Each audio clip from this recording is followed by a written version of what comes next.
newest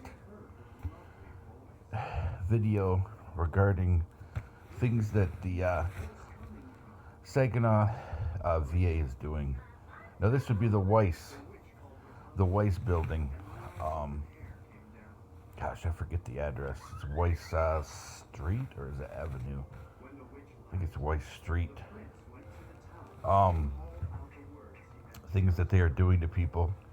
Again, we're trying to focus less on what's happened to, well, being as I'm the veteran, my family and things, how things could affect other people.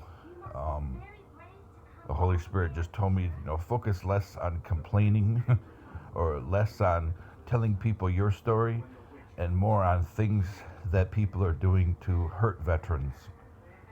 And I mean, of course, sometimes our story is included, but that's not the focus because when you only focus on your situation, what happened to you, um, it's just an approach. It can become self-centered and more about you, the I, than about others. So this is something that I found out. They will they'll tell a veteran when they're inside the clinic or inside anywhere in the building. Now, the only thing I don't have much experience with is mental health. HUD-VASH works with them, but HUD-VASH, when they upload stuff, they're very careful how they word it. Unless I've ticked them off, then they'll try to put, stuff in that is a little bit retaliatory. Um, or they won't put anything in at all. I have not had good experience with the leadership in HUD-VASH, at least this part of the state. Um, Actually, I've never talked to them. They said, the interesting thing is, they said I talked to them before, but they didn't know that I saw their director on a very short interview. Was it last year or the year before? Somewhere around there, maybe 3 years ago. And now this is an archived interview, but I saw the interview, the archive, and so I know what their director looks like. And I was told by a couple of the social workers that, oh, you've met her. She was at our meeting outside the VA. That was not their director. It looked like somebody that I knew from college a long time ago. That's who it looked like. But I would be shocked if that was her and she didn't say anything. I would be shocked. But anyway, I would be shocked she wouldn't say anything. But anyway, so departments are telling veterans they're going to upload information. Generally it's within 40 to 72 hours. And apparently there's a new privacy officer. I've met the privacy officer from before. And the lady I talked to today is not the same person I talked to in person. The lady I talked to on the phone today is a completely different person. And as I said before, the privacy officer, unless she's been changed, I've talked to her in person probably twice maybe. Privacy and health information. But of course, this lady covered for the VA. Of course, that's the kind of people they hire to hide, the things that they're doing that are evil, things that just really cross boundaries and step on the rights of veterans. I do not like this VA at all. They've harmed my health so much. And even in the referrals out to different providers and specialists, they take their time and it has degraded my health. And then the fact that every chance that they can get, not just me, but other veterans, they will step and stand in the way of anything possible not only for health improvement, for a better, it's called MMI, max, or no, maximum medical improvement. Yeah, it is MMI. That's in forensic medicine. It's called MMI. But, I mean, forensic, not pathology, forensic medicine. Evaluation of disability claims, injury, stuff like that, incapacitation. Um, but so they will stand in the way of MMI as much as they can, and they will try to block, especially anything with VBA. They will try to sabotage that all they can. A lot of veterans, especially here in this part of Michigan, a lot of veterans are, they can't work and everything that they used to. Obviously, as they've gotten older, there's less and less, but also their medical issues get worse and worse. So they're stuck in poverty because, again, they sabotage everything VBA that they can. And it's VBA, it's that court case and that rating decision that is going to look at what is from your service, what affects your employability, so what are you warranted. Well, if that never happens, a veteran will live in poverty. And the opposite is they approve everything. I know a veteran that they approved everything, lots of different issues. And then he was awarded disability, and I think it was full, which is, it's a significant amount. It's about a little bit over $3,900 a month. And then 6 months, 7 months down the road, all of a sudden they stopped everything, and they issued a recoupment, and so he had to sue them. And I think his court case was like around a year and a half, and he won. He won 1 or 200,000. But the problem is, they retaliated again through the mental health system, and so for him to go and collect his money, they would try to take his freedom. Always retaliation. This is not the way our country is supposed to operate.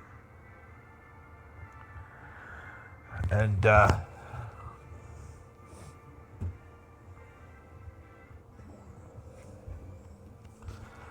so something that they're doing here in Saginaw, and I just had to, politely end a conversation with somebody who wanted to argue. That's what they always do. Always retaliate and argue. I hate dealing with people like that. They should not be in government employment. If you can't calmly talk about an issue or investigate it or say, thank you for bringing that to my attention. I don't know if that, if what you think is happening is or not, but I'm going to look into it and I'll get back to you. That's how you handle things. When I was in uniform, I was always a go-to person. I wasn't a mook, but people always came to me, hey, will you help with this? This person is ignoring me, or they're not returning my voicemails or my emails, or I put, this many folders on their desk for action, and they tell me, oh, I'll get to it. People would come to me. I was one of the go-to guys. There's probably about 5 or 6 of us. Half of us stayed in, half of us got out. I got out because I planned to come back in khakis, but then this part of Michigan and the medical providers and VA contractors and VA providers, some of them, then they happened. Probably won't happen now. But if I'm even alive in a year or two, probably won't happen. I probably won't return to uniform. But what departments are doing is they're saying they're going to upload things. They never do. And I had one department tell me I have to come in and request it. And of course, the office that I talked to, they're trying to shuffle so they don't say the wrong thing. I mean, the whole conversation is she's trying to shuffle and saying, well, for certain things, you need a wet signature. No, it's not true. It's not true. If you want a CD-ROM, you have to have a signature. That's it. If you want a copy of your medical record, they're supposed to give it to you after the test is done or mail it to you when it's done, a hard copy. But it's supposed to be within your electronic medical record, your EMR, within 72 hours. Some things, some blood chemistry stuff or pathology could take up to 2 or 3 weeks. But it's supposed to be as soon as they get a copy, the Privacy and Documents Office, privacy and medical documents, they're like right next to each other, or used to be. They will upload it to your official VA.gov, My Healthy Vet. It's the same site. Lady I just talked to thinks that they're two different sites. They're not. It's one site. Eventually, the My Healthy Vet tab will go away. They keep changing it because there's issues, because staff with the My Healthy Vet system. A lot of problems because staffing as well as VA contractors who weaponize, so much weaponization I've seen. I mean, at least in Saginaw. I don't know about Detroit or Ann Arbor. I've seen some contractors that go between Ann Arbor and Saginaw that weaponize and they target people. But specifically overall, I can't make any statements about other VAs except the ones I've encountered. Honolulu, staff at the one in Manila, and Ann Arbor. I mean, up until recently. But they will tell veterans that you can't, like I said, you can't force them to upload anything. That some things have to be requested, again with a wet signature, and that they deny that things are, not being uploaded to My Healthy Vet. They will tell you that that they should be able to talk to any contractors that are looking at your files, or these are federal contractors, mind you, federal healthcare contractors. Then they should be able to talk to them and know who this contractor is that's auditing your file and stuff like that. And saying, one lady was arrogant enough to say, "Well, it was VBA auditing you." She laughed about it. She said, "Well, that's not a problem for us." So very arrogant and condescending, which automatically tells you you're dealing with a predator type personality. But as I always say, there's lots of kinds of predators, lots. And they have different ways that they target and hurt people and victimize people. It's not it's not relegated to certain behaviors. There's predatorial behaviors in lots of different areas. But saying that that there was no big deal if they were being audited by VBA. VBA doesn't audit records. It would be the IG, showing that lady doesn't know what she's talking about.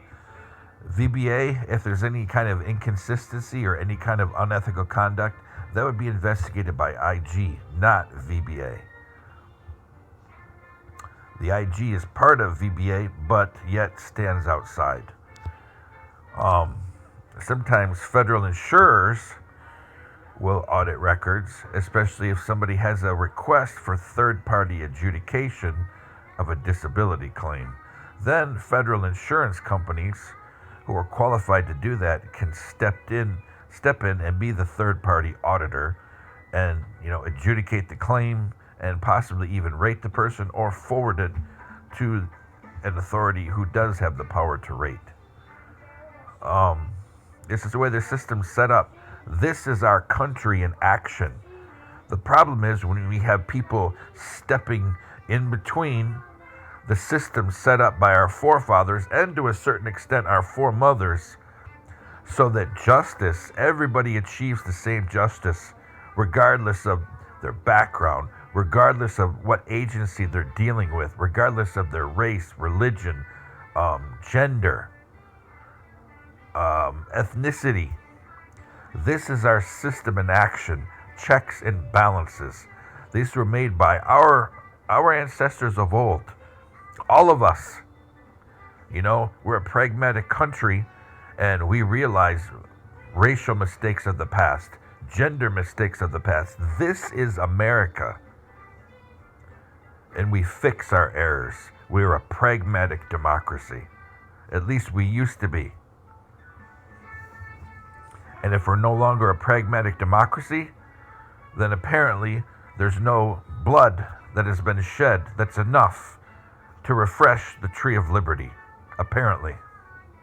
Apparently the tree of liberty is dying. Apparently. So the VA will, again, tell people that they don't have to upload things because you have to come in and request it in person. And they will say that, they'll say, oh, you have to fill out a privacy form for people to access your VA.gov blue button report. Not true. We can print it anytime we want, whether we're at the VA or not. If you want it printed at the VA, then request a CD-ROM. Otherwise, every time you're in there, ask for discharge notes. Yeah, I'd like discharge notes. When they say, oh yeah, we'll email them to you or we'll upload, you say, no, I'm required by law when I ask for my discharge papers after an exam or after a referral or a urgent care visit or an ER visit, you must give me my discharge paperwork. It's required by law. Now that may not have testing on there, but it will have notations. Now keep in mind, when you request things and you say, hey, this is my right, they may retaliate. They may get aggressive, such as the urgent care doctor that moved right up to my face, put his hands on my knees. Now let me tell you, that's one of the most uncomfortable things that somebody could have who was a victim of abuse when they were a child, is to have some strange, aggressive, unbalanced man come right up to you and put his hands on your knees. I had to do everything I could just to bite my tongue, first of all, and then just to hold myself back. And there was another man in the room too. Let me tell you, that's the most dirty and disgusting feeling that a man could have. I had to hold myself back. Because I know if I would have nailed this guy, he's a thin, wiry guy, I would have probably put him in the hospital.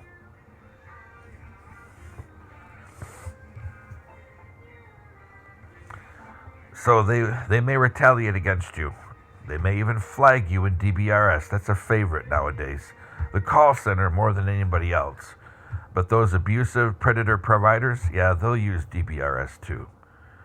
And when they have you on the phone and they argue with you, they know who you are. Sometimes they'll put a flag in. Oh, this person was arguing with me. They lie. It's like watching a updated version, a medical version of that movie, Dirty Rotten Scoundrels. I forgot the name of the newer one, but there's an older one too. And that one's Dirty Rotten Scoundrels. I think the new one is called the same thing. But lie. That's one of the rules to be a scoundrel and to be a player, according to this movie. Lie. But, so, they'll refuse to upload things, which makes your health care complicated and difficult. And also, if you're doing a claim, or if you have a non-VA doctor and they want those files, makes it more complicated for them to get them. They have to go through sending an official letter, and then, they may or may not get a reply and receipt. Yes, your letter was received. Within 2 weeks, you'll have the document, yada, yada, yada. It's absolutely, it's astounding the levels that some of these employees and contractors and subcontractors will go to weaponize things that are due to a veteran by law.